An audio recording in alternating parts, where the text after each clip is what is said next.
Від початку широкомасштабного вторгнення Росії в Україну я сподівався, що війна не триватиме так довго. І думаю, що був не один серед тих, хто вірив, що санкції задавлять Росію, що російський рубль обвалиться, що ніхто не буде співпрацювати з країною-терористкою і диктатором, оголошеним у міжнародний розшук. Але реальність зовсім інша. Санкції не працюють. Захід вводить санкції, а Росія ці санкції обходить. Російська пропаганда досі вільно отруює світ. Які антиукраїнські наративи вона просуває? Путін здобуває нових прихильників у Європі. Спочатку Фіцо заявив, що Україна не є суверенною незалежною державою, а вчора не помітив ракетних обстрілів у Києві. Мене звати Руслан Шаріпов, я телеведучий. Це новини, які я повідомляю уже третій рік війни і не можу збагнути, як таке можливо. Я хочу знайти відповідь і вирушаю у подорож Європою, щоб разом із провідними журналістами, дослідниками і високопосадовцями з'ясувати, як Кремль все ще впливає на світ. Є велика небезпека, що всі ці розмови прослуховуються. Які механізми задіює, Це організація, яка існує вже понад 100 років фактично. на які больові точки тисне. Росіяни мають компромат на Віктора Орбана. Які важелі впливу використовує. Це був намет російської армії? Так, І це все в Європі. саме цей захід відбувається в Німеччині. Як Кремль перетворює балет і балалайки на зброю. На перший погляд, це цілком невинні мотиви. Відповіді на ці запитання я знайду в найнесподіваніших місцях. Біля статуї Гагаріна в Данському технічному університеті, за 400 метрів від Ейфелевої вежі та на меморіальній табличці в історичному центрі Братислави. Це документальний фільм-розслідування, з якого ви дізнаєтеся, як широко Росія розкинула тенета свого впливу в світі, наскільки це загрозливо для нас сьогодні, та хто і як намагається віддалити нашу перемогу.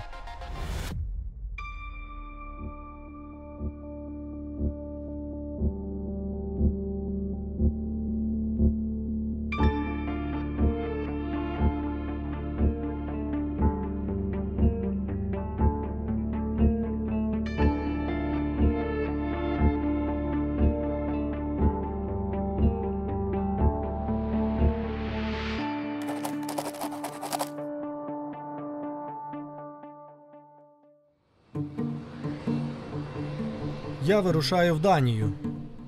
Ця скандинавська країна першою оголосила про передачу Україні таких необхідних нам літаків F-16, танків «Леопард», а також підписала з Україною союзницьку безпекову угоду. В той же час, як з'ясувалося зовсім нещодавно, Данія вже досить довго перебуває у фокусі російських спецслужб. На початку 2022 року країну сколихнув великий шпигунський скандал. Данська влада вислала з країни 15 російських дипломатів, звинувативши їх у шпигунстві. На що саме полювали російські нишпорки під прикриттям у Данії? Чи ліквідовано повністю їхню мережу? І чи здатна Росія сьогодні впливати на рівень підтримки України скандинавськими країнами? Мене найбільше цікавить відповідь саме на це запитання. Але щоб на нього відповісти, потрібно спочатку з'ясувати, що саме робили в Данії російські агенти під дипломатичним прикриттям. З'ясовувати це взялися журналісти-розслідувачі. Один із них погодився зі мною зустрітися, щоб розповісти про російську шпигунську мережу в Данії та одне гучне викриття. Це Лассе Ску Андерсен, журналіст-розслідувач популярної данської газети Information. Приємно познайомитися. Радий знайомству. Що це була за справа? Нещодавно було засуджено російського шпигуна на ім'я Олексій Нікіфоров. У нього був куратор у російському посольстві, з яким він контактував. Цього куратора звали Тімур Расулов. Він був першим секретарем у посольстві. Вони зустрічалися саме тут, у суші-барі в районі Лонгбю. Ось тут? Так, В цьому місці? так. Є розсекречене Службою безпеки фото, на якому видно, як вони зустрічаються в цьому суші-барі. Для Тімура Расулова робота в посольстві була прикриттям. Наскільки відомо, він був офіцером російської служби зовнішньої розвідки і працював тут як дипломат, хоча насправді був шпигуном. Він вербував і обробляв Нікіфорова. а потім якимось чином передавав отриману від Нікіфорова інформацію далі в Росію. Скандальною ця історія стала тому, що на відміну від Тімура Расулова, російського шпигуна під дипломатичним прикриттям, Олексій Нікіфоров був пересічним росіянином. Він переїхав з Москви у Данію на навчання в далекому 2008 році. В російському студенті тут розгледіли потенціали. Пізніше Нікіфоров отримує можливість написати дисертацію у Данії та закінчити аспірантуру. Після цього росіянин облаштовує тут свій побут, будує кар'єру, купує квартиру, створює сім'ю, стає батьком і, як з'ясували данські журналісти, на якомусь із цих етапів життя був завербований російськими спецслужбами.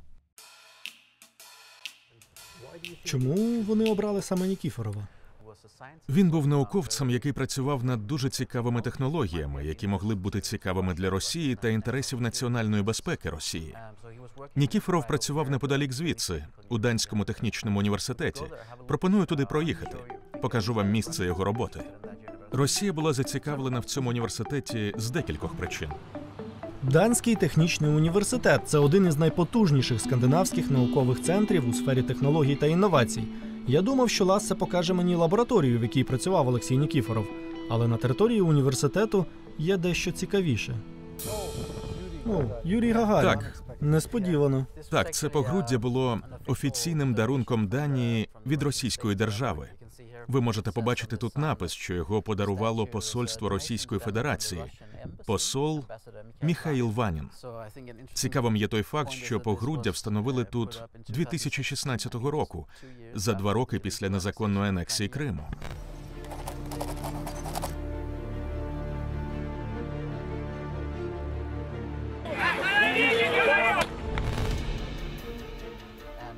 Звісно, уряд Данії засудив цю анексію, але за 2 роки все ще на офіційному рівні вів ось таку співпрацю з російською державою.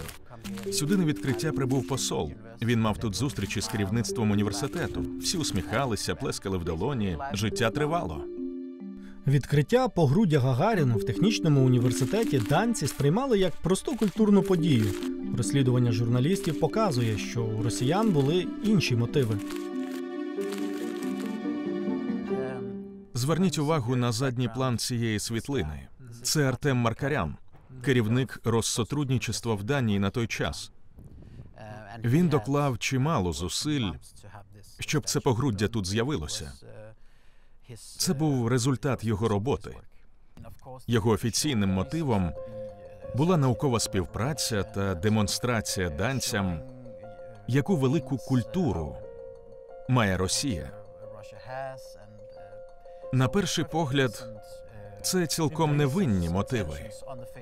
І коли проходять лекції, кожну лекцію вони дивляться на цей образ нашого чудового героя, російської людини Юрія Олексійовича Гагаріна. Росіяни заявляють, що Россотрудничество – це агенція, мета якої – познайомити світ із російською культурою. Але виникають додаткові запитання. Россотрудничество – це ж офіційний російський державний орган.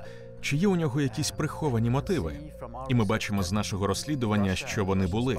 Росія хотіла знати, що відбувається у технічному університеті Данії. Ця зацікавленість стосувалася зовсім не культурних зв'язків. Що саме їх тут цікавило? У випадку із засудженим шпигуном Нікіфоровим, він працював у цьому університеті. Він проводив дослідження в галузі зеленої енергетики. За даними Данської служби безпеки, Росія вважає зелену енергетику загрозою для національної безпеки, тому що вони дуже залежать від свого експорту вугілля, нафти та інших видів палива. Будь-яка технологія, яка може замінити нафту, зробить Росію менш потужною. Тож вони дійсно хочуть знати, що відбувається, які нові технології з'являються. І Гагарін – це культурний інструмент. Гагарін – це культурний інструмент, щоб мати привід приїхати сюди і встановити офіційні зв'язки. Як ми вже з'ясували, за встановлення цих офіційних зв'язків відповідала російська державна агенція під назвою «Россотрудничество», і діяла вона спільно з російським посольством. Олексій Нікіфоров мав зв'язок із обома. В офіс Россотрудничества в Копенгагені він приходив пограти на балалайці. В російському посольстві зливав своєму куратору інформацію про данські зелені технології. Якщо роль посольства в цій шпигунській історії проста і зрозуміла, то не до кінця з'ясованою залишається роль Россотрудничества. Чим ця організація корисна росіянам, окрім як встановленням пам'ятників і організацією культурних вечорів? Влада Данії ніколи не висувала офіційних звинувачень Россотрудничеству. Я зараз знаходжуся біля головної будівлі цієї російської культурної організації в Копенгагені. Ось вона, це триповерхова будівля з мансардою. Я хочу вам сказати, що з огляду на архітектуру цієї споруди, це ідеальне місце для шпигунів. Чому? В місцевому архіві я розшукав план цієї споруди за 1974 рік. Ось фасадна частина, її видно з вулиці. Далі йде велика площа цієї будівлі, внутрішній дворик. І що цікаво, тут є таємний вхід, прихований від сторонніх очей. Ідеальне місце для шпигунських зустрічей. Майданчик для таємних зустрічей з вивіскою «Будинок культури». Такою могла б бути одна з функцій Россотрудничества в російських шпигунських схемах за кордоном. Кому спаде в голову перевіряти культурний заклад на наявність там агентів? Але чому ж тоді Олексій Нікіфоров зустрівся зі своїм куратором із посольства в суші-барі? Схоже, Россотрудничество становило якусь більшу загрозу. Адже після широкомасштабного вторгнення Росії в Україну влада Данії паралельно з висилкою дипломатів-шпигунів закрила офіс цієї організації в Копенгагені. А фігурант скандальної шпигунської справи Олексій Нікіфоров у цей час вже перебував у в'язниці.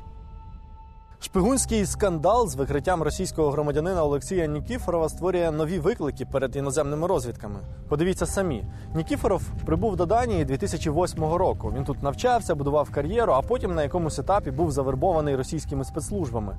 А тепер уявіть, скільки таких росіян взагалі є в Європі і в світі. Чи означає це, що кожен власник російського паспорту за межами своєї країни є потенційним шпигуном? Друге важливе запитання – якою є роль Россотрудничества в російській шпигунській схемі за кордоном? Щоб отримати всі відповіді, в Копенгагені я зустрічаюся з доктором Флемінгом Спліцбойлом Гансеном, експертом по Росії в Данському інституті міжнародних досліджень та автором книги «Війна Путіна». В минулому Спліцбойл Гансен – аналітик служби військової розвідки Данії. Він дуже добре обізнаний з роботою спецслужб. Чи кожен росіянин, власник російського паспорта в Європі – це потенційна загроза? Ні, не кожен росіянин є потенційною загрозою. Ми маємо одну гучну справу з російським громадянином, але я впевнений, що є люди в нашій службі безпеки, які зараз уважніше до цього ставляться. Але це не означає, що кожен росіянин, який тут живе, є загрозою чи потенційною загрозою. Поясніть свою думку. Чому? Тому що деякі з них довго живуть тут і вже є частиною данського суспільства. У них є роботи, сім'ї. Вони себе тут досить добре зарекомендували. Але те ж саме можна було сказати про Нікіфорова. Так, можна, але в нього був цей нахил працювати на російський уряд, красти і передавати інформацію. І не кожен, звісно, має такий нахил. Нахил, про який говорить пан Спліцбойл Гансен, дуже добре простежується на фейсбук-сторінці Олексія Нікіфорова. Ностальгія за службою в армії, георгіївські стрічки, Росія – велика країна. Як на мене, це яскраві маркери способу мислення Нікіфорова, що вказують на його готовність допомогти батьківщині. Достеменно невідомо, скільки росіян із такими нахилами, які проживають у скандинавських країнах, пішли на співпрацю з російськими спецслужбами. Публічною стала лише історія завербованого російськими спецслужбами Олексія Нікіфорова. Данська влада навмисно злила матеріали цієї справи журналістам. Така інформація стає публічною, тому що наші розвідувальні органи хочуть інформувати громадськість про російські загрози і демонструвати, що є ось така загроза, про яку люди повинні знати і бути обережнішими. Зараз, пройшовши вулицями Копенгагена, ви зауважите, що служба розвідки проводить піар-кампанію. На автобусних зупинках ви побачите плакати, наприклад, з написами «Данські дослідження дійсно дуже добрі». З цим погоджуються у Москві. Це робиться для привертання уваги людей, які працюють у наукових установах. Будьте обережні, бережіть свої дані, бережіть свій комп'ютер, перевіряйте, з ким ви спілкуєтесь, уникайте зустрічей з неправильними людьми. Хоча в Данії після викриття Олексія Нікіфорова і не розділяють думки про те, що кожен власник російського паспорта є потенційним шпигуном, все ж неформально і неофіційно данська влада дає зрозуміти своїм громадянам, потенційну загрозу для їхнього суспільства несуть ті росіяни, які тісно контактують із державними російськими організаціями. Це російські посольства, консульства, університети та різні культурні організації, такі як Россотрудничество. Зараз бракує відповіді лише на одне запитання – якою ж була роль Россотрудничества в розбудові та функціонуванні російської шпигунської мережі в Данії? Це може бути вивчення профілю людини перед вербуванням, або ж і саме вербування. Це могло б працювати таким чином.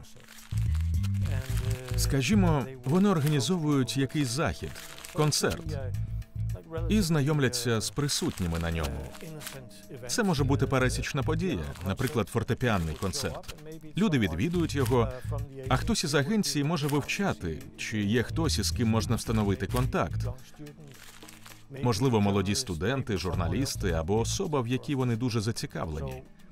Це такий обережний, тонкий підхід. Бо якщо, скажімо, ви берете участь у заході, і до вас підходить представник російського посольства, то це може насторожити. Але якщо до вас підходить працівник Россотрудничества, то ви собі кажете, це ж просто співробітник культурної агенції. Тепер зрозуміло, як це працює. Чи був Олексій Нікіфоров завербований саме таким чином, невідомо. Але той факт, що він часто відвідував офіс Россотрудничества в Копенгагені, не виключає того, що російські спецслужби саме так встановили з ним перший контакт. Бути майданчиком для скрінінгу і збору інформації про тих, хто має нахил до співпраці зі спецслужбами – це одна з ролей, що її російські спецслужби відводять Россотрудничеству. Маючи тепер обмежені можливості з рекрутингу агентів у Данії, росіяни вдаються до грубших форм шпіонажу. Так, навесні 2023 року в Данії розгорівся новий шпигунський скандал, коли журналісти данського радіо оприлюднили фото чоловіка без розпізнавальних знаків з автоматом у руках на російському морському науково-дослідному судні. За словами розвідувальних служб і експертів, російська військова програма наразі наносить на карту морські вітряні електростанції, газопроводи, силові та інтернет-кабелі у водах навколо Данії, Норвегії, Фінляндії та Швеції. Картографування виконується великою кількістю військових і цивільних кораблів, які курсують навколо скандинавських вод і виявляють, що лежить на дні моря та як пов'язана наша інфраструктура. Данське радіо, 19 квітня 2023 року. Застосування Росією воєнної розвідки у водах Данії демонструє ефективність данської політики щодо закриття Россотрудничества. А як щодо інших країн? Наскільки впливовим є Россотрудничество у світі? Скільки філій нараховує його мережа і хто за всім цим стоїть? Щоб отримати відповіді на ці запитання, я зустрічаюся з Надією Коваль, завідувачкою аналітично-дослідницького відділу і академічних програм Українського інституту. Пані Надія є авторкою аналітичної записки «Розспівробітництво. Нестерпна жорсткість м'якої сили» і знає все про цю організацію. Це організація, яка існує вже понад 100 років, фактично, близько 100 років, скажімо так. І вона, власне, продовжує традиції радянської культурної дипломатії. Перша організація така культурної дипломатії на той час Радянського Союзу називалась Всесоюзне общество культурних зв'язей за границею, більш відоме по своїй абревіатурі ВОКС. Воно було створене в 1925 році. Ним управляли досить важливі функціонери в системі власне Радянського Союзу. І робили вони дуже прості речі. Вони намагалися привести до Радянського Союзу письменників, артистів, журналістів також. Певним чином показати Радянський Союз, щоб вони потім повернулися в свої країни і створили суспільну думку більш сприятливу до співпраці, щоб розказали, що, наприклад, Радянський Союз – це не є якась дика країна, що це країна з якоюсь там видатною культурою, що тут все розвивається, що тут все гарно і динамічно, і не треба цю країну ігнорувати. І ця політика давала реально свої плоди? Вона дала свої плоди, в 30-ті роки вона, скажімо так, дуже серйозно дала свої плоди, тому що вона допомогла Радянському Союзу зберегти свою легітимність на міжнародній арені в часи сталінізму, тобто в часи сталінських репресій, в часи Голодомору. Відтоді за 100 років світ настільки еволюціонував, що приховати такі злочини, як розстріл мирних людей в Бучі чи ракетні обстріли українських міст, сьогодні видається неможливим. Тоді, в далеких 1930-х роках, завдяки організації попередниці Россотрудничества, Радянському Союзу злочини таких масштабів вдалося приховати. Сьогодні старі радянські методи можна було б вважати марними та недієвими, якби не одне «але». Якщо ми подивимося, що робиться в країнах, які на ці інституції не наклали санкції, наприклад, в Туреччині, наприклад, в Китаї, в Індії, в Єгипті, там провоєнна пропаганда їде на повному пару. Наприклад, до річниці повномасштабного вторгнення вони зняли, я рахувала, до 5 різних документальних фільмів про Майдан, про Україну, про українську армію, про ситуацію на окупованих територіях і крутять це в відповідних представництвах. Виявляється, діяльність Россотрудничества виходить далеко за межі європейського континенту. Тепер виникає запитання, скільки таких культурних представництв Росія має по всьому світу? Після Другої світової війни у нас, як відомо, встановилася холодна війна. І, відповідно, в цієї російської культурної, радянської на той час дипломатії змістилися пріоритети. Вони почали давати більше уваги країнам, тоді це називалося Третього світу, зараз ми це називаємо країни глобального півдня. І от тоді друга така реінкарнація цієї російської культурної дипломатії – це був, власне, численні товариства дружби, культурних зв'язків з закордонними державами. От тоді вони утворюються по всьому світу, в співчутливих країнах.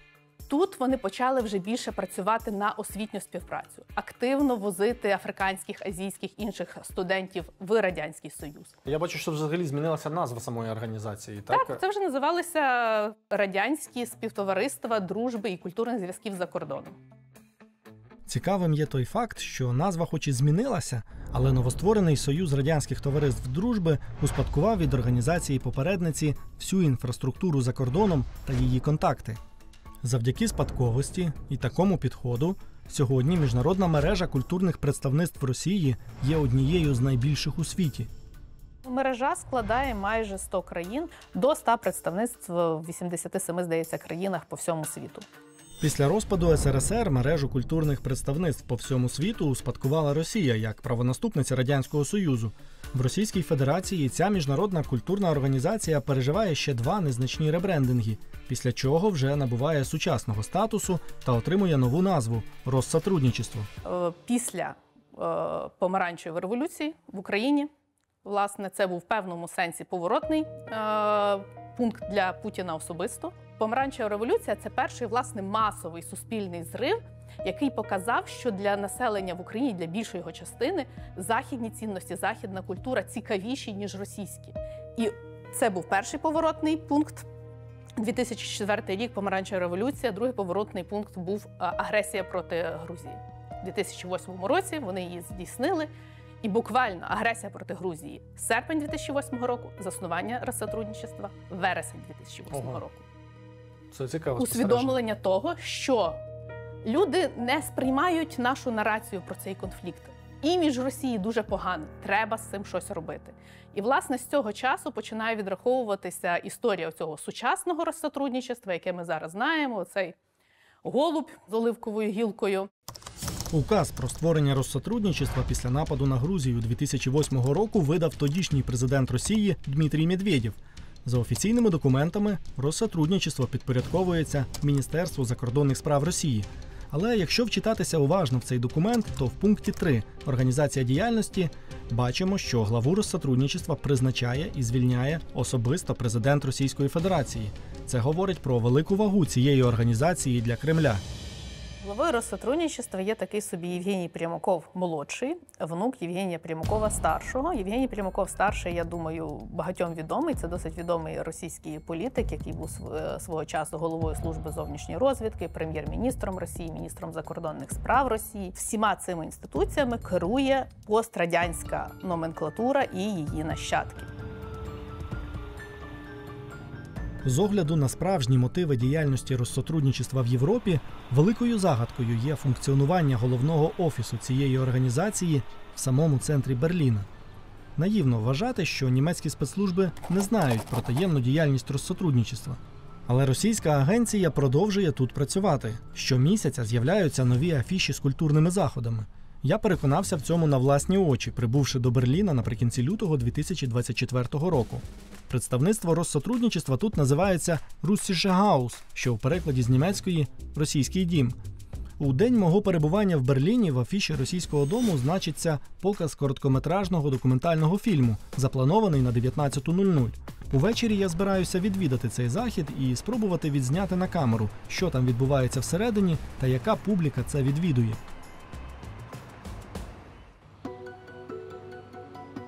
Поки ж я прямую на інший кінець Берліна, до місцевої прокуратури, де уже більше року лежить заява колишнього депутата Бундестагу від партії Зелених Фолькера Бека з вимогою припинити діяльність Російського дому в Берліні. Я зустрічаюся тут з представником Фолькера Бека у цій справі, адвокатом Патріком Гайнеманом.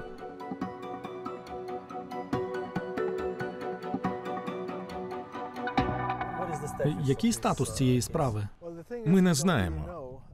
Спочатку вони закрили кримінальне провадження проти директора Російського дому, оскільки, як вони кажуть, він має дипломатичний імунітет.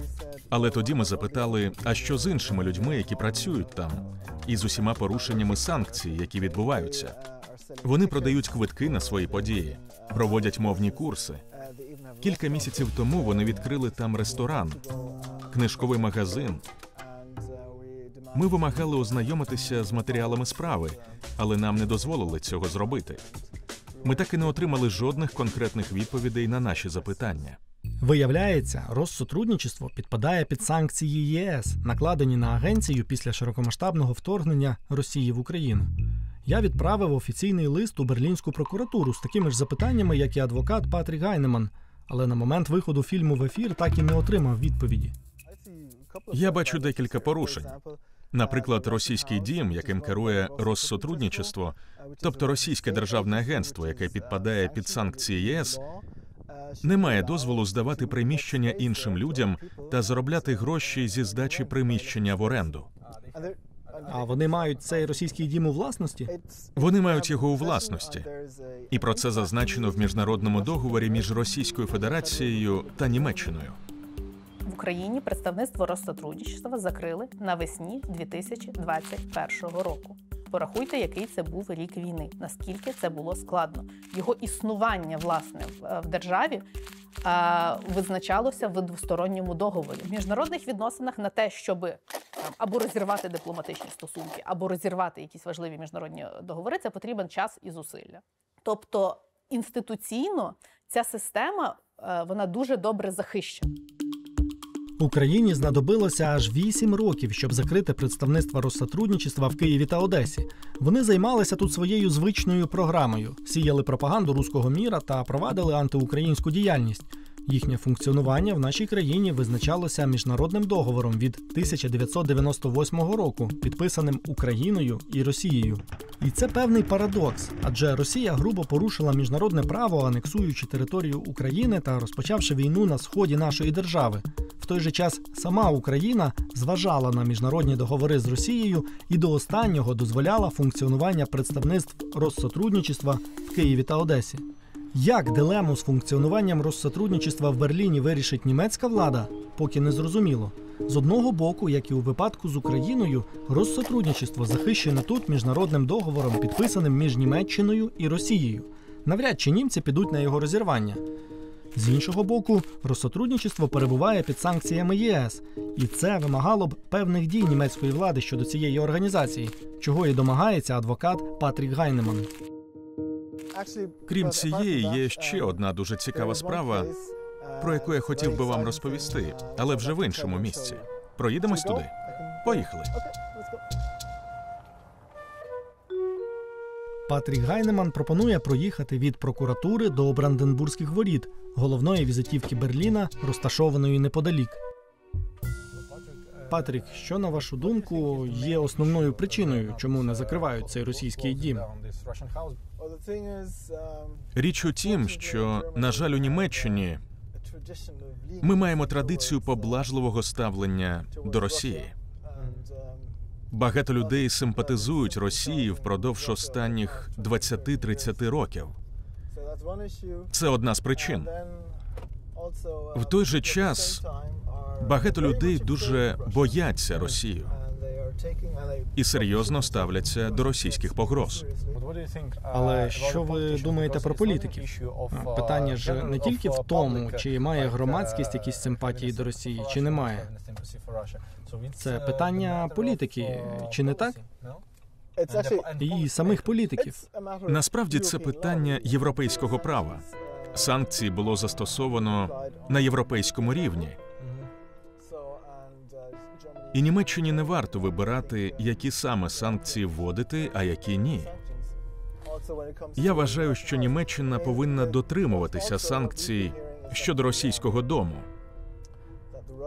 Але ми також чуємо, що росіяни погрожують закрити Гете-інститут, який є відповідним культурним представництвом Німеччини у Москві. Відповідати погрозами – це стандартна тактика росіян, на яку німці все ще зважають. В стані повної готовності до гарантованого застосування знаходяться стратегічні ядерні сили. Ми ж прибуваємо до Бранденбурзьких воріт, і Патрік Гайнеман одразу веде мене до масивної будівлі поруч.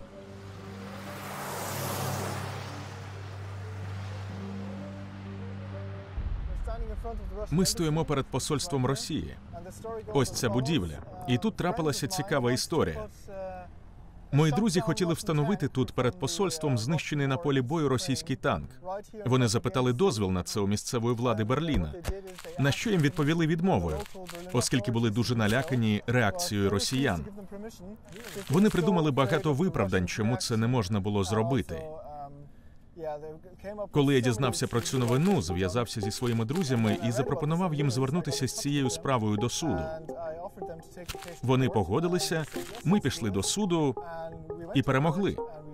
Таким чином ми змогли встановити знищений російський танк прямо тут, перед російським посольством, 24 лютого 2023 року, на знак протесту. І сюди прийшло багато людей. І вони бачили цей танк, залазили на нього, розмахували українськими прапорами. І це була велика подія. Чудово. А яка різниця між двома справами? Я маю на увазі між справою про заборону російського дому та цією, що дозволила розташувати тут російський танк. У випадку з російським домом це кримінальна справа. І це означає, що прокуратура відповідає за неї. Вона також здійснює розслідування. І є дуже мало речей, які ви можете зробити як приватна особа в цій справі. А коли ви хочете встановити російський танк перед посольством Росії на знак протесту, це вже питання свободи слова. І тоді ви можете самостійно довести справу до суду.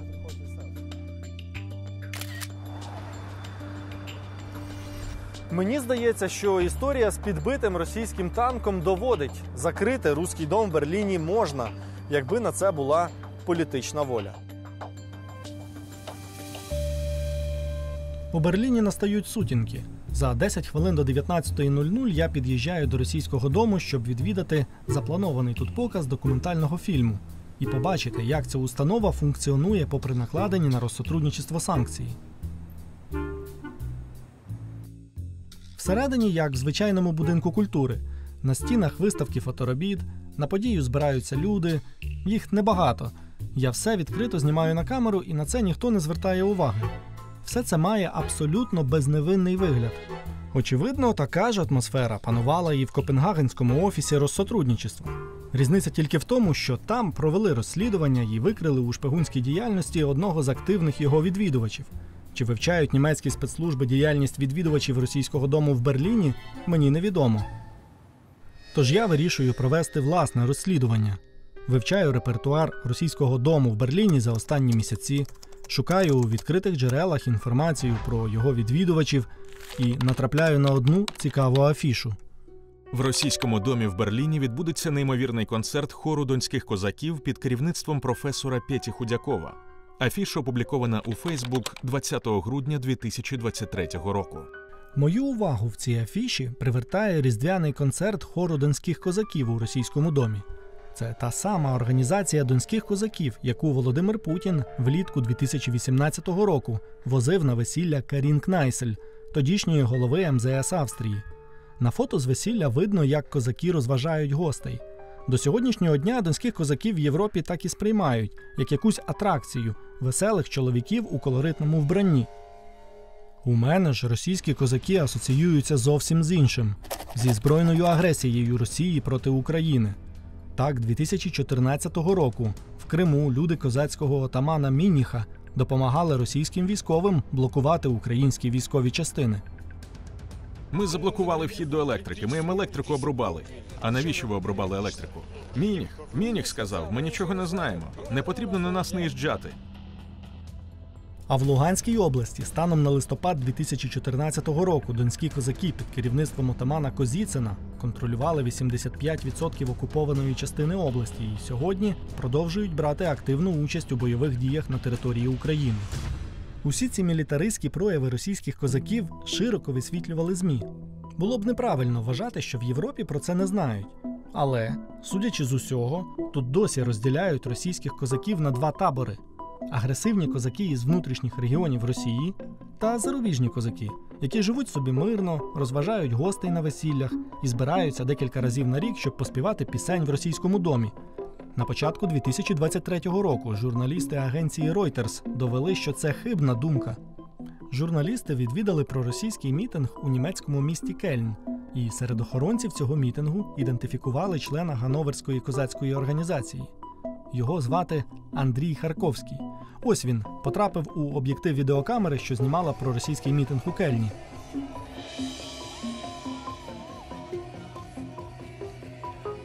В темних окулярах із гарнітурою у вусі. На ньому цивільний одяг, щоб не привертати зайвої уваги. Верифікувати його вдалося за характерними татуюваннями на руках. Цей факт доводить, що в разі необхідності ідеї руського міра, які в розпал широкомасштабного вторгнення Росії в Україну лунають зі сцени в німецькому Кельні, є кому захищати в Європі.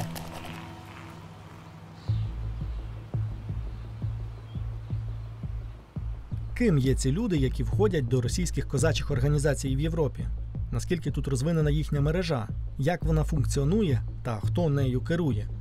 В Німеччині я знайшов інсайдера, який знає все про російські козацькі організації, бо сам колись був причетний до цього руху. Це Сергій Ажинов. До 2014 року він проживав у російському Новочеркаську. Займався громадською діяльністю та висвітлював активність тамтешніх козацьких організацій, допоки не був заарештований ФСБ і ув'язнений за підтримку українського Майдану. Сергій не розкриває деталей своєї біографії і просить не називати місце нашої зустрічі, бо все ще переймається за свою безпеку. Завдяки його інсайдерським знанням я хочу скласти портрет російських козаків у Європі і дізнатися, ким є ці люди. Це ось вони зібралися на природі, поставили намети.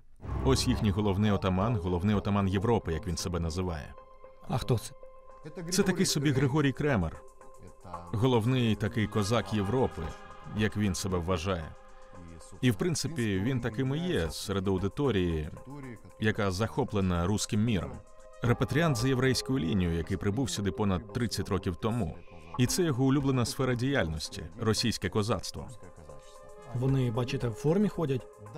Так, у них все мілітаризовано. Вони дуже люблять, щоб у них був такий грізний вигляд. Рукавички без пальців, всілякі майки морських котиків. Це, якщо не помиляюся, російський намет. А, це був намет російської армії? Якщо не помиляюсь. Давайте перемотаємо. Ось. Ось це, так? Так. І це все в Європі? Так, це в Європі. Саме цей захід відбувається в Німеччині. Коли я йшов на зустріч з Сергієм дізнаватися про російських козаків у Європі, зовсім не очікував побачити російську армійську палатку і російськомовних чоловіків, одягнених у стилі мілітарі, посеред німецького лісу. І все це російські козаки роблять відкрито. Відео, яке мені демонструє Сергій, зняте самими ж козаками 2022 року на околицях німецького міста Ганновер. Вони ж виклали це відео у відкритий доступ і підписали як «Міжнародний козацький бівак». Цікаво, що навіть саме слово «бівак» має мілітаристське забарвлення. Біваком військові називають армійську стоянку для ночівлі або відпочинку. Ось вони зібрались. А ось це хто підходить, цей чоловік? Це вже знайомий нам чоловік. Харковський. Харковський. Харковський, так. Дуже характерне у нього татуювання, і борідка, і зріст. Це той, що охоронець мітингу в Кельні. Отже, отримав оперативне завдання від отамана Кремера. Бо самоініціативно такі речі ніколи в них не робляться. Охоронець проросійського мітингу Харковський на парамілітарних зборах російських козаків у Німеччині – це іще одна несподіванка для мене. І доказ, що козацькі організації в цій країні насправді дуже добре організовані. Вони збираються з Франції, з Нідерландів, з Польщі, скрізь, де є ось ці російські козаки так звані. Виявляється, російські козаки присутні чи не у всіх європейських країнах.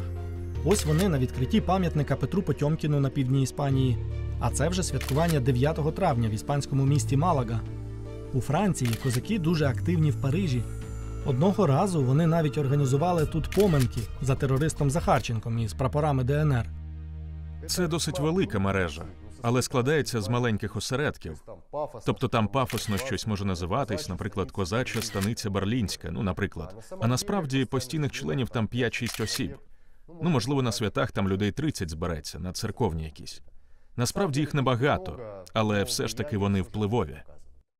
До 30 людей з однієї гамбурзької чи берлінської станиці – це дійсно небагато. Це не відповідає й історичному духу, який наслідують російські козаки в Європі. Бо в давнину козацька станиця вважалась військовим поселенням, здатним виставити для війська 1 сотню козаків. Як справжній нащадок донських козаків, Сергій Ажинов каже, що всі історичні невідповідності для людей, які називають себе російськими козаками в Європі, не мають ніякого значення.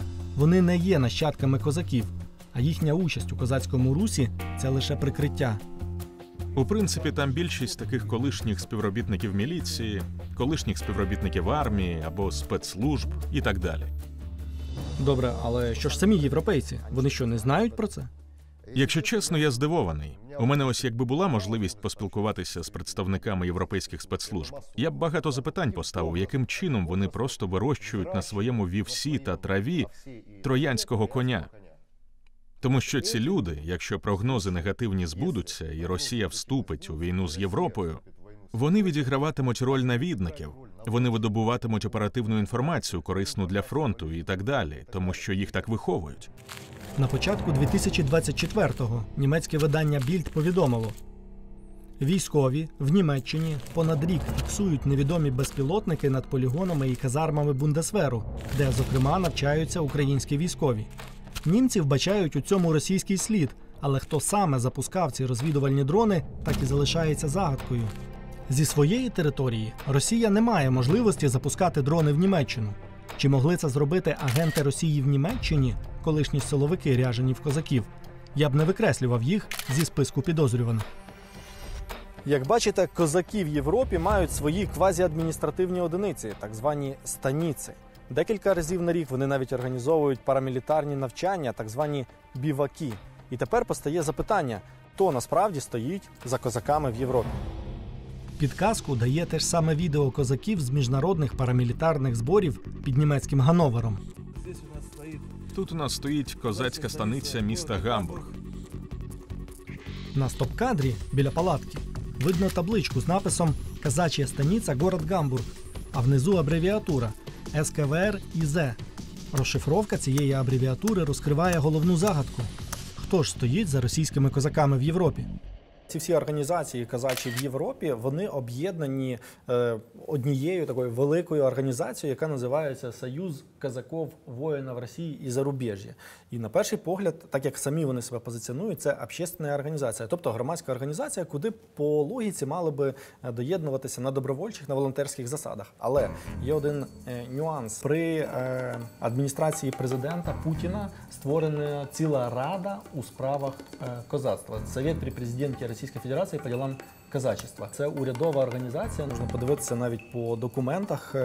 Тут є документ про державну службу російського козацтва, є навіть документ, де показується, що є якась навіть стратегія державної політики Російської Федерації аж до 2030 року по відношенню до російського козацтва. І це ж мова йде, звісно, про козацтво як в Росії, так і за кордоном. Якщо в самій Росії адміністрація президента Путіна має необмежену владу, може здійснювати нагляд і пряме управління козацькими організаціями, то схоже, що за кордоном цю функцію виконує інша установа. Окремо хочеться сказати про Російську православну церкву, яка має великий вплив у Європі, в тому числі на різні ці організації козачі, якими вона, так би мовити, опікується. Як доказ своїх слів, Сергій вказав мені на один фрагмент того самого відео, знятого в Німеччині, на якому російські козаки зібралися на парамілітарні збори. Щойно розмовляли з отцем Віктором, так? Так. Тоді ми зараз підійдемо і на цю тему серйозно поспілкуємось. На цьому відеофрагменті уже знайомий нам Харковський згадує про присутність на козацьких зборах в Ганновері священника на ім'я Віктор. Якщо подивитися на мапу європейських філій Російської православної церкви та на активність російських козаків у Європі, то цей симбіоз російських козаків і церкви дуже добре простежується. На мапі видно, що найбільше приходів РПЦ у Німеччині. Тут вам і найбільша активність козацьких організацій. Провівши власне розслідування, ми знаємо як мінімум про 4 козацькі станиці – в Берліні, Гамбурзі, Ганновері та Кельні. В Берліні РПЦ має аж 8 приходів – 4 приходи в Гамбурзі, 3 в Ганновері та 2 в Кельні. Російські козаки в Іспанії найбільш активні в регіоні Андалусія. Тут в РПЦ одне з найбільших іспанських представництв – 4 приходи в різних містах Андалусії. У Франції малочисельні приходи РПЦ розкидані точково по всій країні. А от в Парижі та його околицях, де козаки виходять на мітинги з прапорами ДНР, аж 11 приходів РПЦ. Це найбільша концентрація представництв РПЦ серед усіх великих європейських столиць. Окрім цього, Париж є також унікальним прикладом, де РПЦ 8 років тому обросла комплексом будівель у центрі міста, викликавши неабияке занепокоєння громадськості щодо загроз, які цей комплекс несе для національної безпеки Франції. Росіяни називають це духовно-культурним православним центром. Іншої думки щодо справжньої сутності цього центру відомий французький богослов і релігієзнавець Антуан Аржаковський. У квітні 2023 року він закликав французів на своїй Фейсбук-сторінці підписати петицію про закриття російського духовно-культурного православного центру в Парижі. Чому будівництво російського центру саме в цьому місці викликало стільки занепокоєння у 2016 році? По-перше, недалеко від цього центру Єлисейський палац. Неподалік будівлі Міністерства закордонних справ. Є велика небезпека, що всі ці розмови, які ведуться поблизу, прослуховуються. Я раніше працював у посольстві Франції в Росії. Ми потім дізналися, як вони слухали всі наші розмови, як вони читали всі наші телеграми. Тож так, є велике побоювання. Хоч і немає прямих доказів, що Росія веде прослуховування французьких урядових будівель зі свого духовно-культурного православного центру в Парижі, 2023 року їх викрили за цим заняттям у Молдові. Журналісти-розслідувачі ідентифікували офіцерів зв'язку російської розвідки на даху російського посольства в Кишиневі. Один із них з'явився на даху біля антен у ті дні, коли відбувалася хакерська атака на інтернет-ресурси уряду та адміністрації президента Молдови. В результаті цієї атаки стався витік закритої переписки молдовських високопосадовців. Примітно, що президентський палац і будівля парламенту Республіки Молдова знаходяться лише за 600 метрів від російського посольства з небезпечними антенами. І це один із ключових моментів. Очевидним стає той факт, що для проведення таких спецоперацій росіянам необхідна інфраструктура поруч з вибраною мішенню. Невже французи не оцінили рівень загрози, коли виділяли росіянам ділянку під зведення цілого комплексу будівель в 900 метрах від Міністерства закордонних справ Франції та впритул до службового житла співробітників адміністрації президента? Тоді був президент Саркозі, і багато людей зрозуміли, що це був торг. З одного боку, ми даємо вам можливість придбати це місце, а з іншого боку, ви придбаєте у нас Містралі. Мова про 2010 рік. Тоді, наприкінці року, французи анонсували домовленість із росіянами про будівництво та продаж їм 2 військових кораблів типу «Містраль». Франція отримувала від цієї угоди 1,7 мільярди євро і, як з'ясувалося, мала піти на невелику поступку росіянам, дозволити їм придбати землю в центрі Парижа під будівництво духовно-культурного православного центру. Після анексії Криму Франція відмовилася передавати Росії кораблі, сплатила за це великий штраф, але ділянка в центрі Парижа так і залишилася за росіянами. Від цього проєкту французи вже не могли відмовитися. Було домовлено, що цей центр набуде екстериторіального статусу. Фактично, це Росія. І цьому неможливо якось чинити опір. Після анексії Криму і навіть після повномасштабного вторгнення російської армії в Україну тут були демонстрації, але ми не змогли домогтися повного закриття цього центру через те, що він має статус посольства. В Парижі у росіян спрацювала та ж сама схема, що і в Берліні. Російський духовно-культурний православний центр у столиці Франції спочатку став предметом міждержавних домовленостей у Великій Угоді, а потім отримав дипломатичний імунітет, що фактично унеможливлює його закриття. Розташування на його території церкви теж дає цьому центру певний імунітет. Жодна країна світу не захоче, щоб про неї говорили як про державу, що насильно закриває церкви. Саме тому церква, на рівні з культурою та історією, є дуже зручним інструментом у руках кремлівського режиму. В мене є лише опосередковані докази про церкву як куратора російських парамілітарних козацьких організацій в Європі. Але якщо зайти на веб-сайт РПЦ, то ми бачимо, що в структурі російської церкви є окремий синодальний комітет по взаємодії з козацтвом. Синодальний означає підконтрольний верхівці РПЦ, самому патріарху Кирилу. Наше розслідування показує, що козаків як в Росії, так і за кордоном об'єднує одна організація – Союз козаків-воїнів Росії і Зарубіжжя, скорочено СКВРЗ. Курує цю організацію в Росії Рада при президенті. А от за кордоном ця місія лежить на Російській православній церкві. Такий зв'язок російської церкви з козацтвом доводить, у разі необхідності будь-який російський храм в Європі стане надійним прихистком для російських козаків. Небезпека полягає в тому, що за останні 20 років таких храмів РПЦ в Європі стало в рази більше. Потрібно трохи повернутися назад. Була одна російська православна церква на початку ХХ століття.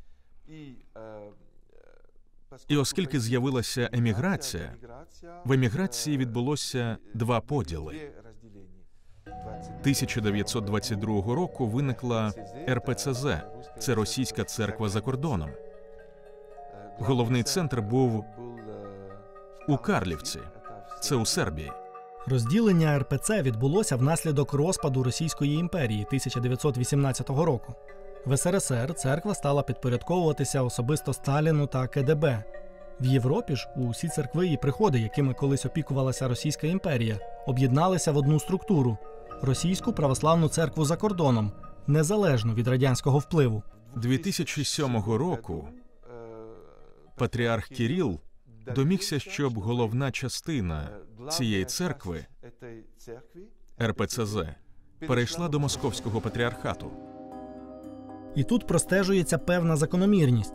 Як і у випадку з Россотрудничеством, великим радянським культурним спадком, який росіяни реанімують 2008 року, за рік до цього, у 2007-му, вони підбирають іще один імперський уламок – Російську православну церкву за кордоном. Все це цілком вкладається в логіку Путіна, його жалем за Радянським Союзом і місією по збиранню російського імперського спадку. Це дало багато приміщень, багато будівель. А як це працює? Московський патріархат здобув нову парафію або нову церкву. А який механізм впливу? Що їм це дає? У Страсбурзі, наприклад, у Франції, там, де парламент, там, де Рада Європи, вони відкрили також там церкву. І запрошують туди дипломатів, запрошують парламентарів, запрошують політиків. І презентують себе як найбільша церква у світі. Тобто додаткові приміщення і додаткові приходи дають їм репутацію, Так. легітимізацію. Репутація, легітимізація та спосіб впливу. Наприклад, у Страсбурзі Я це бачив на власні очі, як крайні партії «Національне об'єднання», очолюване Марін Ле Пен, або крайні ліві Жан-Люк Меланшон. Вони регулярно, щомісяця, протягом тижня, там зустрічаються з представниками не лише російського посольства та консульства, а й церкви також.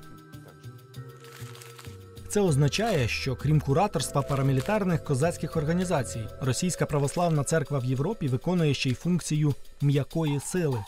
Поняття м'якої сили виникло у ХХ столітті і означає можливість отримати бажане через співробітництво і привабливість.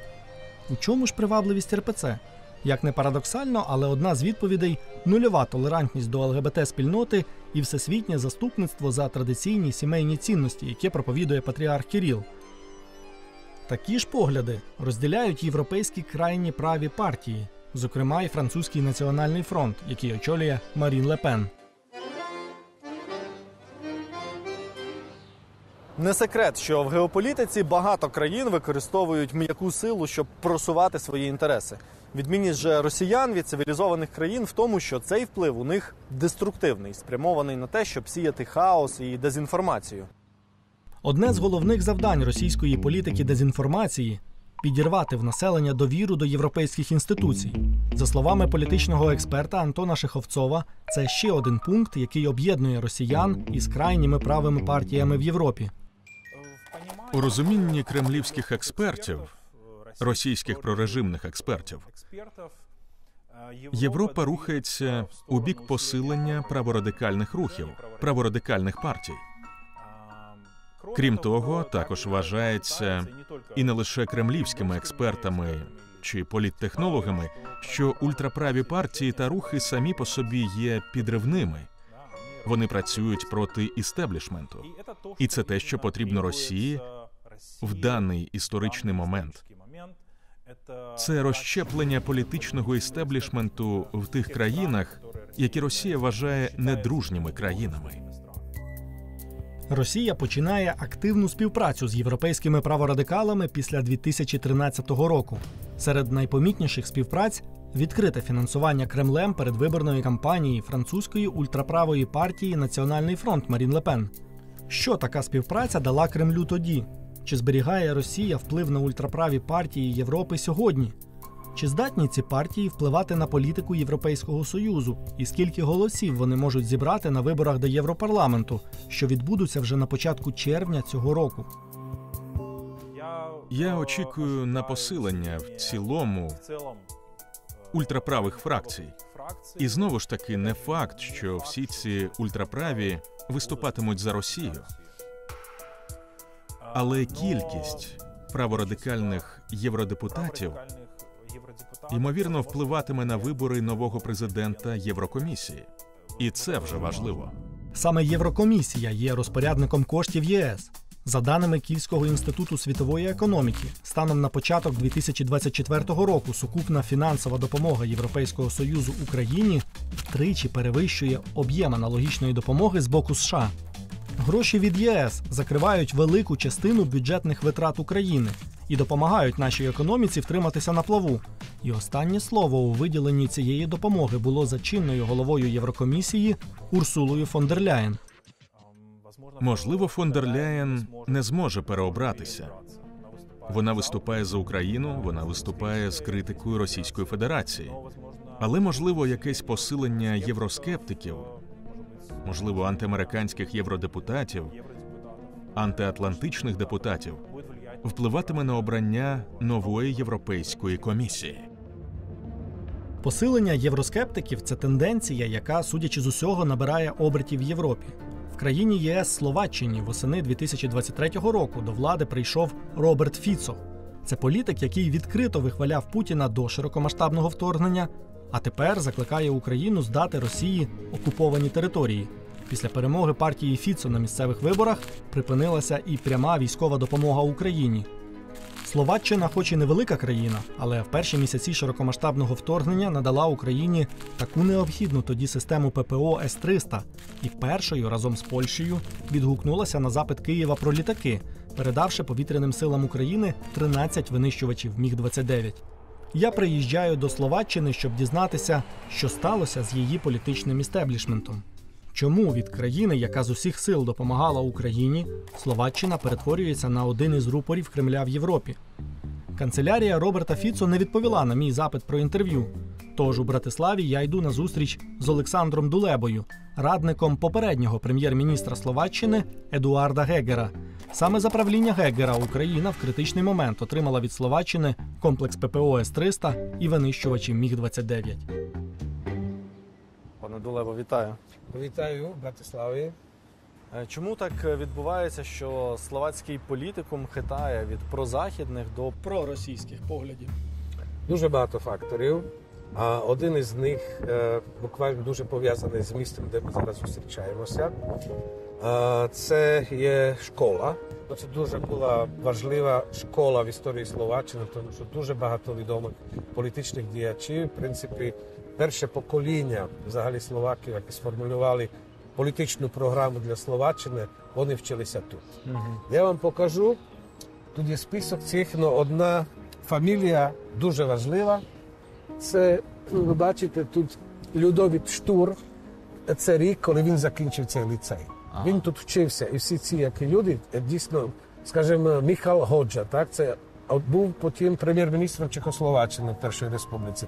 Якщо ви йшли, Само Халупка, він був такий один з лідерів такої національної поезії в Словаччині. То є дуже багато людей, які літерати, науковці, але дуже багато політичних. Але Штура ви якось окремо виділяєте? Людовіт Штур був лідером. Він був політичним лідером цього покоління. Він тут вчився в цьому ліцеї, так? І один із таких основних творів, це, я скажу, одна з основних книг словацької політики, це «Слов'янство і світ майбутнього». Цю книгу вперше видано російською мовою 1867 року, коли Словаччина перебувала у складі Австро-Угорської імперії і прагнула здобути автономний статус. Тут він дуже радикальні пропозиції у нього. Тут пропозиції щодо створення слов'янської держави. Якщо Габсбурзька монархія не дає автономії, тоді буде рішення домовленість з Росією. Це такий посил, що чим більше Росії в регіоні Центральної Європи, тим гарніше це для національної свободи словаків. На перший погляд здається неймовірним, що книга, написана 19 століття, все ще має вплив на погляди словаків сьогодні і робить велику частину населення прихильниками Росії. Але є одна подія в історії Словаччини, вже набагато ближча до наших днів, яка пояснює багато. 1968 рік – це Пражська весна. Є різні бачення цих подій, скажімо, з точки зору чеського такого національного ідентитету і словацького. Празька весна – це період політичної лібералізації та масових протестів у комуністичній Чехословацькій республіці 1968 року. Щоб політичної лібералізації не допустити, Радянський Союз ввів у Прагу війська і силою придушив мирні протести. Так, ця подія трактується світовою історією та й самими чехами. З точки зору словацького національного розуміння це було ж прогрес. Це ж чешські комуністи нам не давали федерацію. Прийшла окупація і Москва зрозуміла, що потрібно, щоб підтримати цей процес, і Словаччина стала федеративною частиною Чехословаччини. Уряд появився, міністерства, якісь інституції. Виявляється, попри подвійну назву Чехословаччина, до Празької весни словаки не мали великого впливу та власні національні органи влади в цій країні. Опісля ж Празької весни словаки все це отримали завдяки втручанню Москви у внутрішні справи країни. Після розпаду СРСР 1993 року на дві країни розпалася і Чехословаччина. Словаки отримали незалежну країну з тими міністерствами і в тих адміністративних межах, що були накреслені 1968 року за наказом із Москви. Всі ці історичні події пояснюють, чому сьогодні в Словаччині багато людей лояльних до Росії. Місцеві словацькі політики, такі як Роберт Фіцо, самі заходять на проросійське електоральне поле і своїми проросійськими заявами здобувають собі політичні бали. Вони просто користуються ситуацією, щоб підняти собі рейтинги. Відкритим залишається питання, як росіяни здобувають лояльність політиків в інших європейських країнах, де історично немає такого проросійського електорату, як в Словаччині.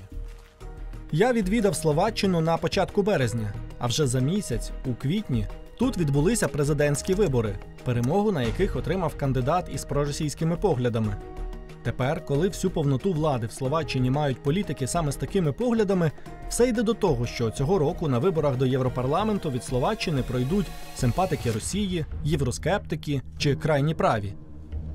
Зараз у Європарламенті таких 59 депутатів із 705. Це об'єднана група євродепутатів крайніх правих поглядів, переважно з Франції, Німеччини та Італії.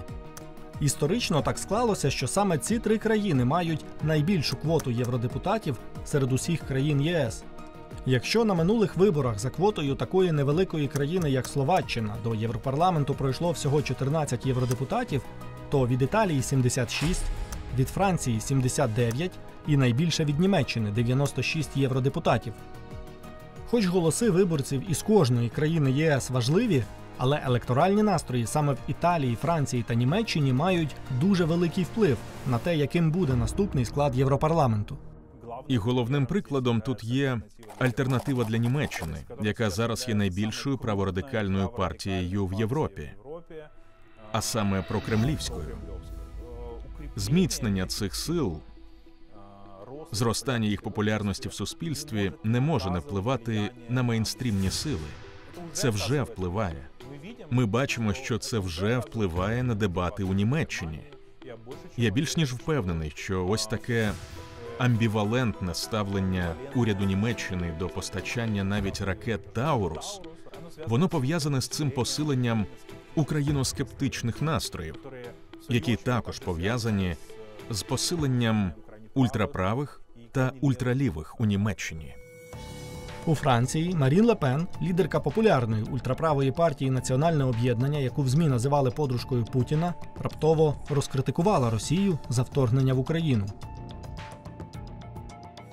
Вони навіть торік виплатили борг, який вони мали – 9 мільйонів євро, який вони позичали у 2014 році. Для того, щоб показати, що ми дистанціюємося, ми не маємо жодного стосунку до путінського режиму, тому що путінський режим для багатьох, навіть ультраправих, став надто токсичним.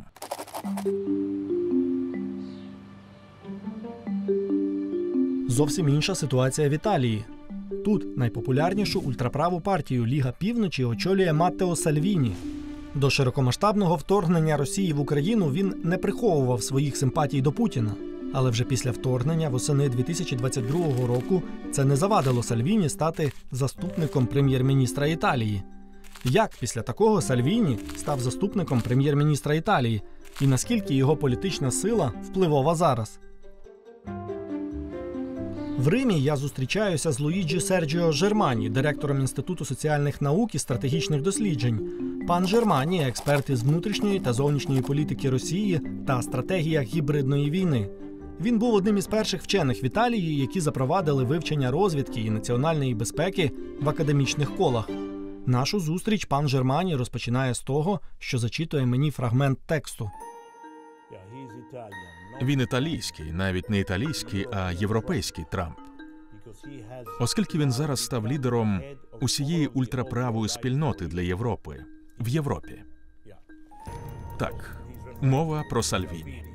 Це текстова розшифровка таємної розмови 3 росіян і 3 італійців, серед яких ідентифікували голос помічника Маттео Сальвіні на прізвище Савоїні. Спілкування відбувалося в московському готелі «Метрополь» 2018 року. Наступного року аудіозапис цієї розмови потрапив до рук журналістів і був ними оприлюднений. Публікація цієї розмови спровокувала неабиякий скандал, адже суть бесіди між помічником Сальвіні та росіянами зводилася до перемовин про фінансування його передвиборчої кампанії до Європарламенту. Отже, маємо Ені з італійського боку, так? Російську нафтову компанію з нашого боку і 2 компанії-посередниці. Банк, ваш банк і одна російська компанія, яка підписуватиме контракт з банком. Це голос росіянина, який пояснює, як працюватиме фінансова схема. Росіяни пропонують партії Сальвіні 4% від річного контракту з постачання нафти, що його мають укласти російська нафтова компанія та італійська компанія Ені. В річному вимірі ці 4% мали б конвертуватися в понад $60 мільйонів для італійської ультраправої партії. Це в 7 разів більше, ніж кредит, який росіяни видали французьким ультраправим на чолі з Марін Ле Пен 2014 року. Цікавою є також роль помічника Маттео Сальвіні, який у цій розмові з росіянами з усіх сил піарив і в буквальному сенсі продавав росіянам свої політичні послуги. Сальвіні є головною людиною, яка хоче змінити всю Європу разом із нашими союзниками і колегами та іншими партіями в Європі. Фрайхайтліхен-партія Остерайх в Австрії, Альтернатива для Німеччини, Франція пані Ле Пен та інші країни, Угорщина з Орбаном і Швеція. Ідея полягала в тому, що Сальвіні об'єднає всі ці праві партії в Європі для того, щоб повністю змінити Європу. А яка була ідея змін? Їхній наратив був такий, що Європу контролює якась еліта, яка пригнічує європейські маси. Економічна еліта, банківська еліта, яка тісно пов'язана зі Сполученими Штатами, з НАТО, і веде економічну політику, яка шкодить людям. А ця ідея була популярною серед італійців? Вона була поширеною. Ідея полягала в тому, що Італія втратила свій суверенітет. І він просував це під час передвиборчого періоду. Так, він просував це, але це також просували росіяни. Ми називали це явище суверенізмом. Ідея полягала в тому, що Європа, Європейський Союз відняв у Італії її економічну та політичну незалежність і ввів економічну політику, що збіднює людей. А Італія повинна повернути свій суверенітет. Якщо такий наратив набиратиме все більше популярності в найвпливовіших європейських країнах, то це значно послаблюватиме ідею об'єднаної Європи. Саме те, що потрібно росіянам. Ось чому вони зацікавлені у фінансуванні ультраправих партій в Європі. Лідер італійських ультраправих Маттео Сальвіні заперечує закиди в спробі отримати гроші від Росії перед виборами до Європарламенту 2019 року.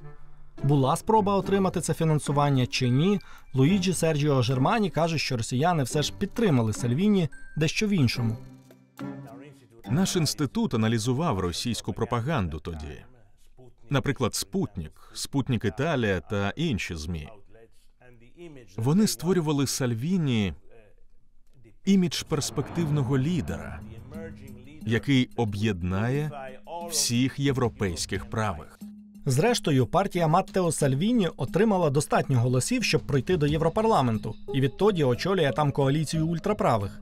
Цікаво, що скандал із російськими грошима зчинився вже після виборів до Європарламенту, і це мало б відвернути від нього виборців, але Сальвіні не втрачає своїх позицій в Італії. Він міністр. Він не має великого впливу на зовнішню політику, але він все ще є членом уряду, тож він впливова фігура. Впливовим міністром у чинному італійському уряді Маттео Сальвіні став завдяки результату своєї партії «Ліга» на національних виборах в Італії 2022 року. Тоді перемогла партія Мелоні «Брати Італії», і їм потрібна була партія «Ліга», щоб сформувати більшість. Хоч партія чинної прем'єрки Італії Джорджі Мелоні набрала найбільшу кількість голосів на національних виборах 2022 року, цих голосів не вистачило, щоб сформувати уряд. Та і відрив від найближчих політичних опонентів був незначний. У таких випадках великі партії починають домовлятися з меншими про формування коаліції. Для маленьких партій настає їхня золота доба. Тепер від їхнього вибору, до якої з великих партій пристати, залежить політичний клімат і доля всієї країни. Маттео Сальвіні обрав коаліцію з партією Джорджі Мелоні, отримавши натомість важливе міністерське крісло. В історії з російськими грошима для італійської політичної партії напрошується один висновок. Головні цінності демократії, такі як право голосу кожному, високу партійну конкуренцію, росіяни використовують як свою зброю. В умовах демократичної системи навіть маленька партія, що симпатизує Росії, може мати вирішальний голос в чутливих для росіян питаннях. Маттео Сальвіні після широкомасштабного вторгнення Росії в Україну дещо дистанціювався від Путіна і вже не носить футболки з його зображенням. Приклад Італії є дуже показовим, як інвестиція навіть у невелику партію може з часом окупитися. Ті люди, які перебувають уже при владі чи близькі до влади, отримання доступу до них завжди було планом А для Кремля. Антон Шеховцов, політичний експерт і відомий дослідник ультраправих рухів, пояснює, що росіяни налагоджують контакти з політиками в Європі завдяки перевіреній методиці спецслужб. У спецслужбах є така абревіатура МАЙС, яка позначає 4 типи вербування політиків чи інших осіб для виконання тих чи інших завдань. М розшифровується як «мані» – гроші. Це один із найпоширеніших типів вербування через гроші. Свого часу гроші сприяли перетворенню в симпатика росіян Герхарда Шредера, канцлера Німеччини та одного з найвпливовіших європейських політиків 2000-х років. Росіяни ввели Шредера до ради директорів Роснефті і підсадили на зарплатню в понад 200 тисяч євро у місяць. Один Шредер коштує кілька десятків Марін Ле Пен. Шредер давав Росії вихід безпосередньо на частину німецької політичної еліти. Після анексії Криму тактика росіян змінюється. У зв'язку з втратою репутації вони розуміють, що політиків такої величини, як Шредер, їм більше не завербувати за гроші і переключаються на менш впливові політичні рухи, видають кредит ультраправим у Франції і домовляються про фінансування ультраправих в Італії. А ті йдуть на співпрацю з росіянами, бо не зважають на міжнародну політику. Ідеологія ультраправих та їхній ядерний електорат зациклені виключно на внутрішніх справах своїх країн, таких як проблема міграції чи незалежність від ЄС у прийнятті важливих для їхніх країн рішень.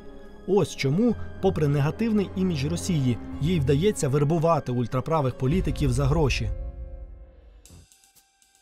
Другий тип – це через ідеологію. Ай. Ідеологія – це люди, які близькі до вас з ідеологічних міркувань, і іноді навіть не потрібні гроші. Їм навіть не потрібно вербування на матеріальній основі, хоча винагорода може бути. Вони готові працювати за ідеологічними переконаннями. Наступне Сі – це compromising materials. Це так званий компромат, коли на ту чи іншу людину, на того чи іншого політика є якісь матеріали, чутливі для неї або для нього, які можуть використовувати спецслужби або будь-які інші служби для того, щоб змусити людину виконувати ті чи інші дії. І останнє «і» – це его. Це використання людського самолюбства. Це використання такого навіть егоїзму, здорового чи нездорового егоїзму, щоб отримати від людини те, що потрібно. Наприклад, це надання якимось західним експертам та західним політикам доступу до вищих офіційних осіб у Росії. І кремлівські служби часто це роблять. Вони надають саме цей доступ для того, щоб потішити самолюбство тих людей, яких вони хочуть завербувати. Один із прикладів таких заходів, пов'язаних саме з використанням самолюбства, це так званий Валдайський форум, який спеціально націлений на західних і експертів, і політиків, і журналістів, і академіків, яких привозять до Росії і дають їм можливість зустрітися не лише з Путіним, але й з іншими представниками російських еліт. Видається, що після широкомасштабного вторгнення такі інструменти, як ideology і его, не настільки дієві, як money і compromising. Тому що хто з ідеологічних мотивів буде підтримувати країну-агресора, яка пішла відкритим вторгненням в Україну? Хто поїде в Росію, якщо на Росію накладені санкції? Це якщо ми говоримо про его. Так, зараз, звичайно, его не так добре діє, як діяло до 24 лютого 22 року. Але ідеологія, як і раніше, важлива. Люди на Заході, які підтримують неліберальні ідеології, які виступають проти істеблішменту, які виступають проти США та впливу США в Європі. Це також ідеологічний напрямок, який підтримує Росія. Вони, як і раніше, знаходять у Західній Європі тих людей, які близькі до них ідеологічно. І, як і раніше, вербування здійснюється в цьому напрямі також. Так, я згоден, що з его не так багато зараз самолюбства, але мані та айдеологі – це два основних типи вербування, які досі поширені. В цій схемі вербування найзагадковішою залишається літера «Сі», що означає «компромат». Чи задіювали росіяни компромат, щоб здобути лояльність когось із європейських політиків? Є така, скажімо, впливова думка, що росіяни мають компромат на Віктора Орбана. Бо коли Орбан прийшов до влади, він був таким великим російським скептиком. Все змінилося після того, як він з'їздив до Москви і зустрівся з офіційними особами Росії. І коли він повернувся до Угорщини, його позиція змінилася. І ось ті прихильники такої теорії про компромат, вони кажуть, що йому щось показали у Росії. Сказали, що у них щось є. Яким способом росіяни не намагалися б завербувати ультраправих політиків, сьогодні це не схоже на силу, яка могла б розвернути Європу в напрямку вигідному для Росії. Такий висновок можна зробити хоча б тому, що європейські ультраправі займають різні позиції щодо широкомасштабного вторгнення Росії в Україну і не виступають у цьому питанні об'єднаним фронтом. Ті ж ультраправі та популісти, які закликають до перемовин з Росією і скасування санкцій, не є надто чисельними в Європі. Я ось тут знову ж таки підходжу з таким обережним оптимізмом. І я не думаю, що Росія перестане бути токсичною найближчим часом або навіть впродовж в середній перспективі. Сприятливий європейський політичний клімат важливий для України не лише в питаннях фінансової та військової допомоги, але й в плані збереження і посилення санкцій проти Росії. 2022 року в ЄС миттєво відреагували на широкомасштабне вторгнення Росії і вже на наступний день, 25 лютого, запровадили жорсткий пакет санкцій. Серед усіх обмежень дуже важливим були санкції в технологічному секторі, а саме заборона на експорт у Росію мікрочіпів. Роль мікрочіпів в сучасних воєнних конфліктах, в сучасних оборонних воєнних технологіях, вона критично важлива. Якби росіяни не мали доступу до іноземних компонентів, у них би не було б автоматизованих систем управління вогнем артилерії, у них би не було б тоді такої стратегічної авіації. Росіяни не вміють виготовляти мікрочіпи. Ця технологія доступна лише декільком країнам у світі. Та попри запроваджені санкції, у росіян на третій рік широкомасштабного вторгнення все ще є можливість використовувати західні мікрочіпи. Про це часто пишуть медіа. Список іноземних компаній, чию продукцію виявляють у російській зброї, в лютому 2024 року оприлюднила Київська школа економіки та Міжнародна робоча група щодо санкцій Єрмака Макфола. В цьому списку понад 250 іноземних компаній. Такі новини породжують багато спекуляцій на тему, працюють санкції чи ні. З одного боку, наявність іноземних компонентів у російській зброї може свідчити про великий запас, зроблений росіянами ще до широкомасштабного вторгнення. З іншого боку, чому цей запас не вичерпується? Росія вже випустила по Україні понад 10 тисяч ракет і дронів різних типів і продовжує робити це до сьогоднішнього дня. Можливо, санкції дійсно не працюють, і росіяни дістають іноземні комплектуючі до своїх ракет і шахедів у обхід санкцій? Як визначити, коли саме іноземні комплектуючі до ракет і шахедів потрапили в Росію? Який відсоток іноземних мікрочіпів у російській зброї? Я зустрічаюся з людиною, яка має унікальний доступ до російської зброї і може відповісти на ці запитання. Це капітан Андрій Рудик, представник Центру досліджень трофейного та перспективного озброєння та військової техніки Генерального штабу Збройних сил України. Отримавши спеціальний дозвіл, ми разом дослідимо походження мікрочіпів у російській зброї. З вами попрацюємо із складовими до активної радіолокаційної голови самонаведення крилатої ракети морського базування 3М14 комплексу «Калібр». Ось ці складові. Росіяни запускають калібри з Чорного моря. Такі ракети здатні долати сотні кілометрів і спричинили по всій Україні до масштабних руйнувань і сотень смертей. 14 липня 2022 року у Вінниці загинуло 29 людей внаслідок прильоту по центру міста 2 ракет типу «Калібр». Долітають ці ракети й до Львова, часто росіяни б'ють ними по Одесі. Це прес-матриця у нас, яка відповідає за електронно обчислення операцій. Тобто це те, що Російська Федерація наразі не здатна виготовляти. Ну, вона намагається, скажімо так, шукати, знаходити технологічні рішення, є в них власні розробки. Однак ми бачимо, що на рівні того ж калібру, тому що Російська Федерація досить часто там хвалиться, що там на 80% калібр зібраний з російських деталей. Справді російські деталі там присутні в бортовому комп'ютері самої цієї стратегічної ракети морського базування. Але те, що стосується системи наведення, воно іноземне походження. Тобто, якби уявити, що цих деталей росіяни не мають, то ця ракета просто не могла би знаходити ціль?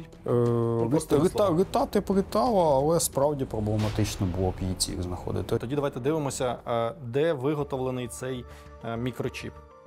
Ось цей мікрочіп. Компанія Altera. Капітан Рудик не уповноважений коментувати країну походження цього мікрочіпа. Цього вимагає політика Центру досліджень трофейного та перспективного озброєння та військової техніки, в якому він служить.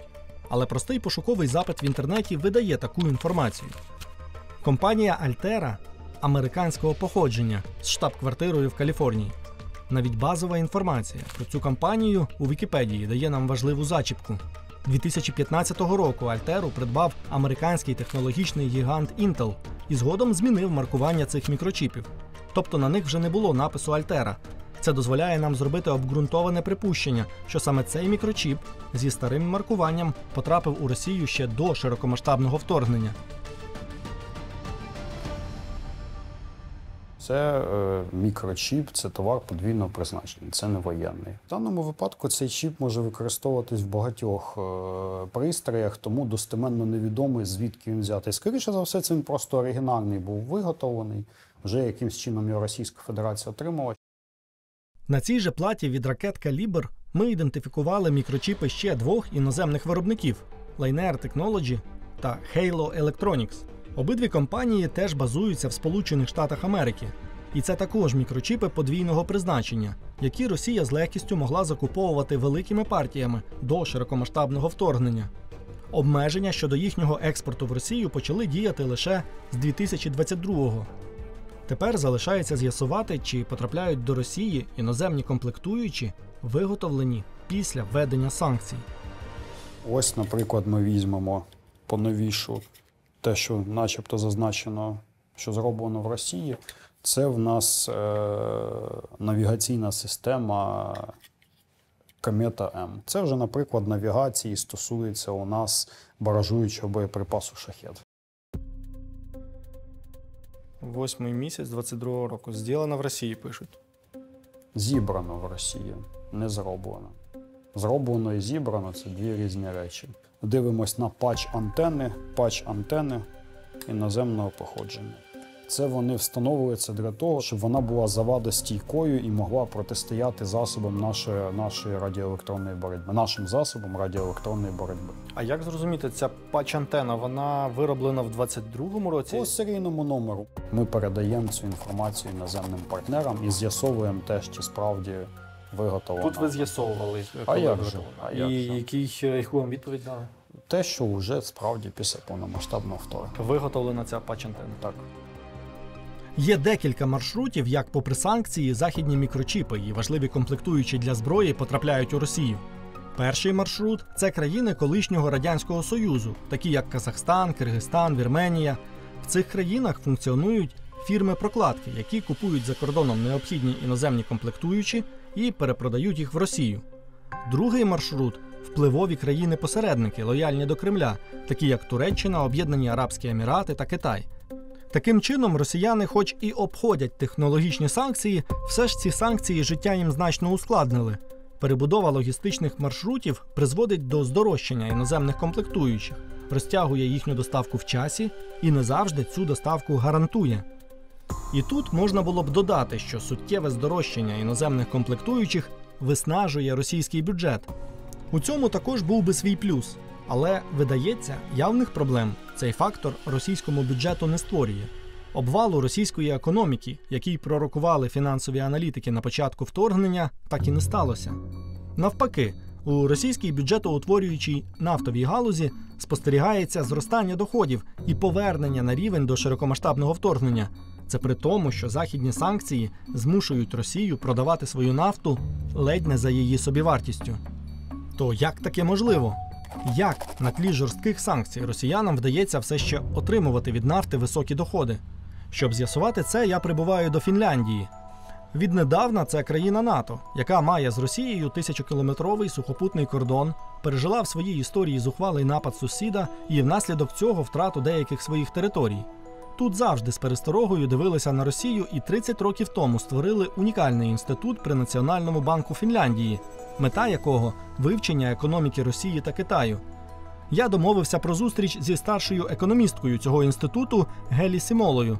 Вивченню економіки Росії вона присвятила останні 20 років своєї кар'єри. Чи можете пояснити, що відбувається з торгівлею російською нафтою?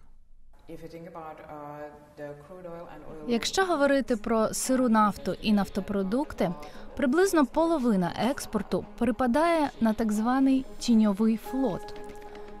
Росія змогла придбати судна. І тепер ці судна вона може використовувати для транспортування нафти, тому що вони не підпадають під жодні цінові ліміти.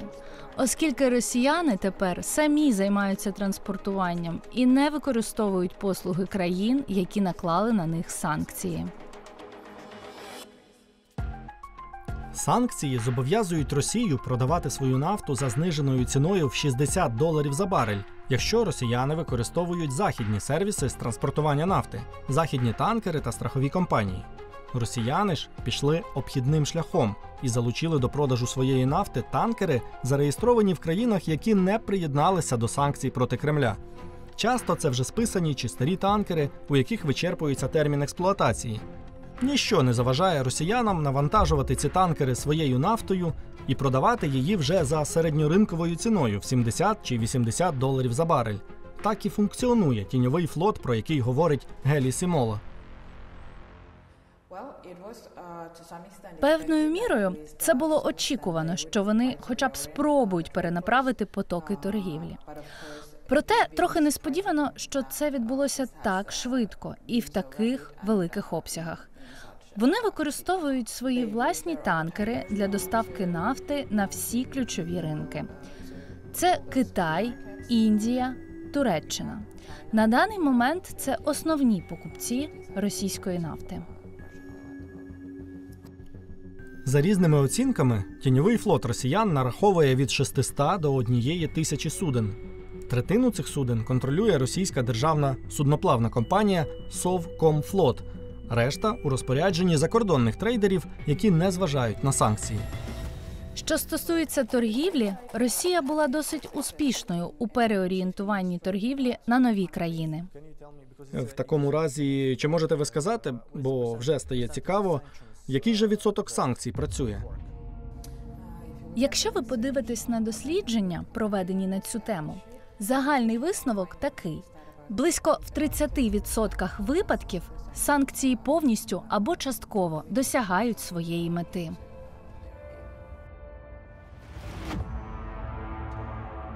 Сірі схеми в імпорті мікрочіпів, тіньовий флот для експорту нафти – все це ознаки того, що росіяни налагодили хороші зв'язки у світі нелегального бізнесу.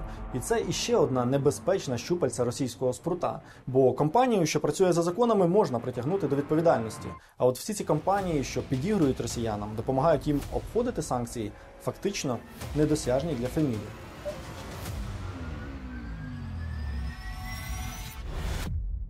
Недосяжність,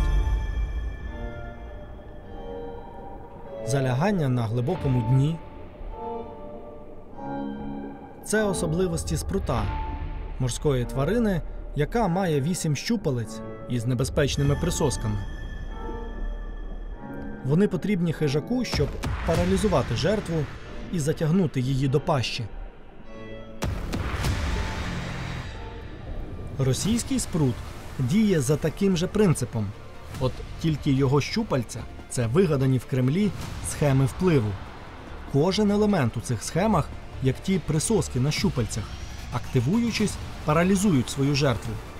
Присоски на щупальцях російського спрута – це десятки так званих культурних представництв Россотрудничества по всьому світу, сотні приходів Російської православної церкви в Європі, політики і бізнесмени, які симпатизують і підігрують Кремлю. Сьогодні російський спрут іще має грізний вигляд, але його можна здолати. У світі все більше людей усвідомлюють, як він функціонує, як задіює щупальці, щоб розповсюджувати свій вплив. Такі знання – це перший крок до його нейтралізації. Наша команда працювала над цим фільмом півроку. І поки ми його монтували, з'явилися ознаки, що на Заході переходять до наступного кроку – наміру обрубати щупальці російському спруту. Так, 17 квітня Парламентська асамблея Ради Європи у своїй резолюції визнала Російську православну церкву інструментом російського впливу і пропаганди. Вже наступного тижня, 22 квітня, міністр закордонних справ Швеції заявив, що потрібно вводити санкції, націлені на тіньовий флот Росії. Російська православна церква і тіньовий флот – це лише два щупальці. Але якщо за них нарешті взялися, то є надія, що скоро скінчиться пожива для російського спрута, і це буде початок його кінця.